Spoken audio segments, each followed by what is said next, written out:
জীবনের সমস্ত প্রতিবন্ধকতাকে কাটিয়ে একটি সফল জীবন যাপন করতে এবং সেই সঙ্গে অর্থ কষ্ট থেকে চিরমুক্তি পেতে এবং যে কোনো মনোবাসনা পূরণ করতে আজ বৈশাখী পূর্ণিমার মহাপুণ্যদিনে একবার হলেও শ্রবণ করুন আমাদের এই ভিডিওতে দেওয়া শ্রী শ্রী সত্যনারায়ণের ব্রতকথাটি।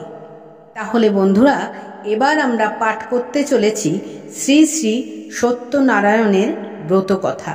শ্রী শ্রী সত্যনারায়ণের ব্রতকথা। সত্যনারায়ণ পদ করিয়া বন্দন, ক্রমে ক্রমে বন্দিলাম যত সুরগণ। কলিকালে নারায়ণ পূজার কারণ, আবির্ভূত হইলেন মর্তভুবন। দরিদ্র ব্রাহ্মণ এক মথুরায় ছিল, না দেখে সুখের মুখ দুঃখে কাল গেল। একদা ব্রাহ্মণ সেই ভ্রমিয়া নগর, ভিক্ষা না পাইয়া কিছু হইয়া কাতর।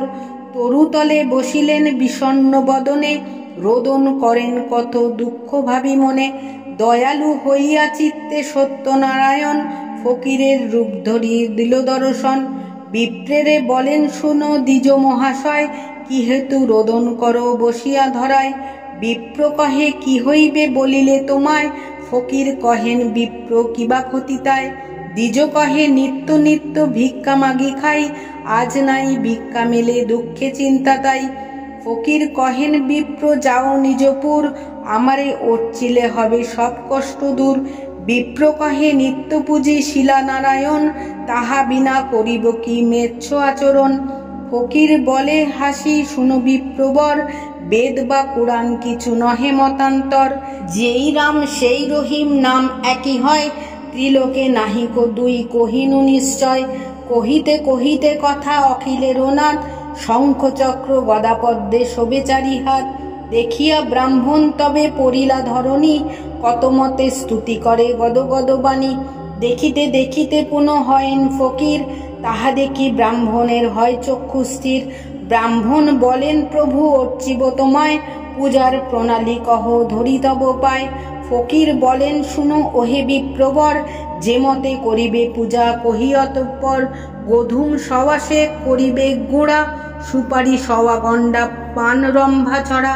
শর্করা সওয়াশের বা ইক্ষু গুড় দিবে, ক্ষীর কিংবা দুধ সহ ভক্তিতে অর্চিবে। এইসব বস্তু বিপ্র করি আয়োজন, চারিদিকে বসিবে যত ভক্তগণ। আমার গুণের কথা শুনিবে শ্রবণে, বিধানে পূজিবে বিপ্র পরম যতনে। সত্যদেব কহি সবে মাতে দিবে হাত, নারায়ণ বলি করিবে প্রণিপাত। প্রসাদ লইবে যত্নে এই তো বিধান, এত কহি নারায়ণ হন অন্তর্ধান। শুনি ভাবে গদ গদ বিপ্র পুলকিত, ভ্রমিতে ভ্রমিতে গৃহে হন উপনীত। ব্রাহ্মণী শুনিয়া হন হর্ষে নিগমন, শিরনিয়াদি করিলে যত আয়োজন। যথাবিধি অর্চিলেন নারায়ণ পদ, রাতারাতি হয় গৃহে অতুল সম্পদ। ইহা দেখি গ্রামবাসী কাঠুরিয়াগণ, ভক্তি করি দ্বিজবরে জিজ্ঞাসে তখন। শুনি দ্বিজ বলিলেন বিধান সমস্ত, কাঠুরিয়াগণ শুনি হয় বড় ব্যস্ত। শিরনি আদি কইল তারা বিহিত প্রকারে, কষ্ট দূর হইল সব ঘরে ঘরে। সদানন্দ নামে সাধু ছিল একজন, কাঠুরের সুখ দেখি হই হৃষ্টমন। জিজ্ঞাসিয়া আদি অন্ত সকলই জানিল, জানিয়া সাধুর হৃদে ভক্তি জন্মিল। সাধু কয়ে অপ্রতুল নাহি অন্ন ধনে, কন্যা নাই কষ্ট তাই চিন্তি মনে মনে। যদি মোর গৃহে এক জনমে তনয়া, পুজিব শ্রী সত্যদেবে শিরনি অগ্রে দিয়া।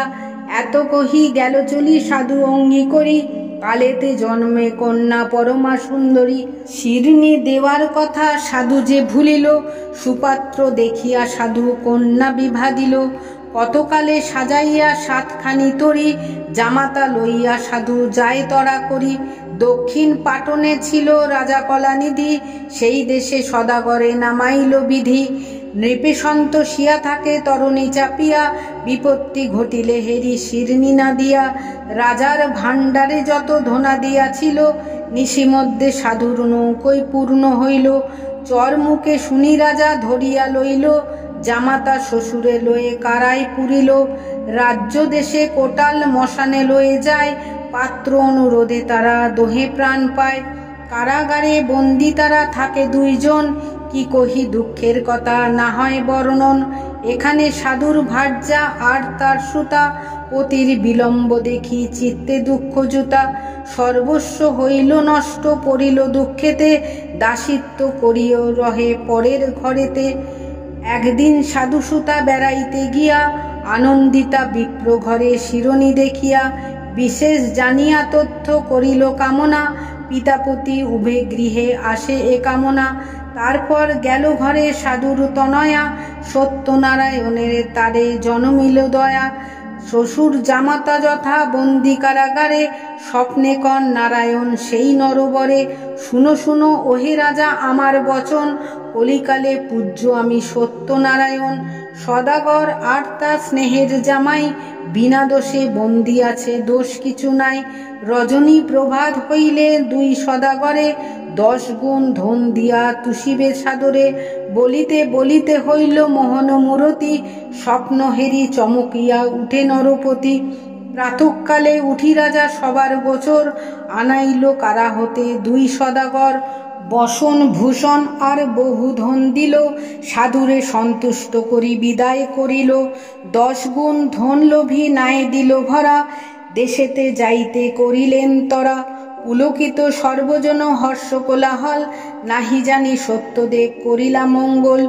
তবে সত্যদেব মন বুঝিতে সাধুর, ফকির রূপেতে কন বচন মধুর। ঘাটে বসি ভিক্ষা হেতু শুনো সদাগর, কিছু ভিক্ষা দিয়া তুমি যাও নিজ ঘর। মঙ্গল হইবে তব আমি ঘরে যাই, কুশলে থাকো হো তুমি শুনো সাধু ভাই। সাধু বলে তোমা দিলে কিবা ফল হবে, ক্ষমতা থাকিলে কেন কানি পড়ে রবে। 200 অঙ্গার মাত্র আছে মোর নাই, চাহ যদি দিতে পারি জানিবে তোমায়। শুনি কিছু না বলিল সত্যনারায়ণ, বসিয়া রইল ঘাটে মুদিয়া নয়ন। কিছু দূর গিয়া হেরে শ্বশুর জামাই, 200 অঙ্গার বিনা নাই কিছু নাই। সাত নাই যত বস্তু সকলই অমনি, শ্বশুর জামাই কান্দে শিরে কর হানি। জামাতা কহিল চিন্তি তবে সদাগরে, এ ঘটনা ঘটে ভিক্ষা না দিয়া ফকিরে। সেজন সামান্য নহে বুঝি অনুমানে, চলো চলো ধরি গিয়া তাহারও চরণে। এত শুনি সদাগর ফিরাইল তরি, পুনঃ সেই ঘাটে যায় অতি তরা করি। হেরিল ফকির তথা আছেন বসিয়া, দুইজনে পড়িল গিয়া পদেতে ধরিয়া। অপরাধ ক্ষম প্রভু করো এবে দয়া, নরাদম হেরি দেহ চরণের ছায়া। হাসিয়া ফকির বলে নাহি গিয়া চড়ো, করার ভিক্ষারি আমি কেন পদ ধরো। কান্দিতে কান্দিতে তব বলে দুইজন, কুকর্ম করেছি ক্ষমা করো নারায়ণ। মানিয়া শিরোনি ভুল হয়েছে আমার, অপরাধ হইয়াছে পদেতে তোমার। কহিলাম সত্য এই বলি দাঁড়াইয়ে, সওয়াসের স্বর্ণের শিরোনি দিবে গিয়ে। সত্যনারায়ণ তবে সদয় হইল, প্রণতি করিয়া সাধু নায়েতে চড়িল। উত্তরিল ঘাটে সাধু হইল কোলাহল, সাধুর গৃহিণী সুতা শুনি কুতূহল। নৌকার দ্রব্যাদি যত ঘরেতে লইয়া, শিরোনি করিল সাধু পুলকে মজিয়া। প্রসাদ লইল সবে জুড়ি দুই পানি, লইতে মাটিতে ফেলে সাধুর নন্দিনী। দেখি সত্যদেব তবে ক্রোধিত হইল, জামাতা সহিত নৌকো সলিলে ডুবিল। তাহা দেখি সাধু করে ঘোর উচ্চনাদ, হায় হায় অকস্মাৎ হল কি প্রমাদ। শুনি সাধু কন্যা যায় ডুবিয়া মরিতে, জননী না পারে তারে ধরিয়া রাখিতে। হেনকালে দৈববাণী হইল আচম্বিত, শিরোনি ফেলিয়া সুতা হইল বিপরীত। ইহা শুনি সাধু সুতা তখনই উঠিয়া, মাটি হইতে শিরনি তবে খাইল চাটিয়া। ভাসিল তরণী সহ সাধুর জামাই, যত দ্রব্য আছে সব কিছু নড়ে নাই। তরীর যত বস্তু ভাণ্ডারেতে আনি, করিলে সওয়াসের সোনার শিরোনি। বলিলেন প্রভু শুনো সাধু কই, আটায় সন্তোষ আমি সর্বক্ষণ হই। স্বপ্ন শুনি সদাগর পরম আনন্দ, আটার শিরোনি কইল সাধু সদানন্দ। একথা রটিল ক্রমে সবার আলয়, ভক্তিতে পুজিলে বাঞ্ছা আশু সিদ্ধ হয়। গুণকথা শুনিবে হয়ে এক মন, বিমনা হইলে রুষ্ট সত্যনারায়ণ। এক চিত্তে শুনে কিংবা পূজে নারায়ণ, ছুঁইতে না পারে তারে কদাচ সমন। শঙ্কর আচার্যের মতো প্রবন্ধ প্রাচীন, অতঃপর বলে সবে সত্য সনাতন। ইতি শ্রী শ্রী সত্যনারায়ণ ব্রত কথা সমাপ্ত।